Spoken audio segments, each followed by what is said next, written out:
প্রিয় বন্ধুরা, এটি হচ্ছে একটি চায়না বট। তো চায়না বট কিন্তু বনসাইয়ের জন্য অনেক বিখ্যাত একটি গাছ। আমরা কিন্তু এমন অসংখ্য বটের বনসাই তৈরি করছি।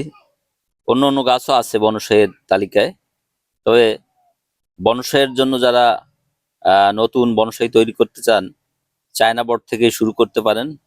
কারণ এটিকে বিভিন্নভাবেই নান্দনিক রূপ দেওয়া যায় সহজে। যারা নতুন তাদের জন্য কিন্তু এই বনসাইয়ের জন্য বট থেকে, এই চায়না বট থেকে বনসাই দেখুন।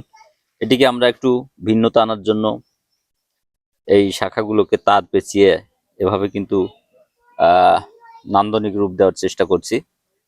তো যারা চান বনসাই তৈরি করতে এবং বনসাইকে ভালোবাসেন, তারা শুরু করতে পারেন বনসাই তৈরির কাজ। আর এর জন্য আপনাদের যে চারা প্রয়োজন এবং অন্যান্য বিষয়ে দরকার পরামর্শ, সেগুলো আমরা দিতে পারবো আপনাদের। আমাদের কাছে অসংখ্য বনসাইয়ের পাবেন, চারা পাবেন, চায়না বট সহ অন্যান্য।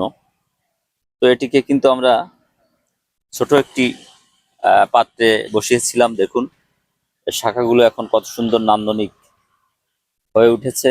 এভাবে কিন্তু আমরা তার পেঁচিয়ে এটিকে এই ভিন্নতর একটি রূপ দিতে চেষ্টা করছি। আমরা 1-1.5 মাস পরে কিন্তু এই তারটা খুলে ফেলবো। এই যে তারগুলো আছে দেখছেন, কারণ এই ডালগুলো এলোমেলো ছিল। এটাকে আমরা একটা সেবে নিয়ে এসছি।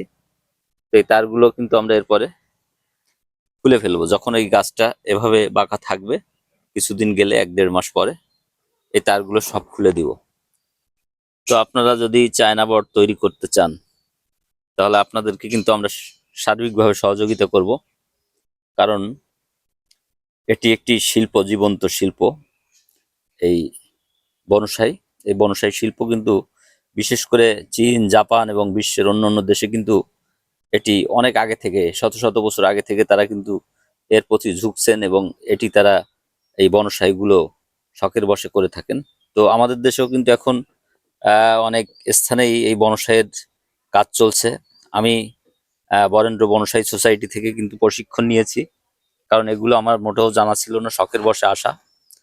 তো আমি সেখান থেকে একটি প্রশিক্ষণ গ্রহণ করেছি। তো কিছুটা হলেও আমার ধারণা হয়েছে বনসাই সম্পর্কে। আর এ ধারণা থেকেই কিন্তু আমি কাজ শুরু করেছি। আমি এই প্রশিক্ষণের যে অভিজ্ঞতা, সেটা কাজে লাগাতে চাই এবং আপনাদের মাঝেও ছড়িয়ে দিতে চাই। এই অভিজ্ঞতা আপনারাও চাইলে করতে পারেন। আর আমি যদিও খুব বেশি জানি না, তবুও যতটা জানি আপনাদেরকে পরামর্শ এবং বিভিন্নভাবে সহযোগিতা করব। আসুন বনসাই শিল্পের সঙ্গে আমরা যুক্ত হই, গড়ে তুলেই সবুজ অরণ্য।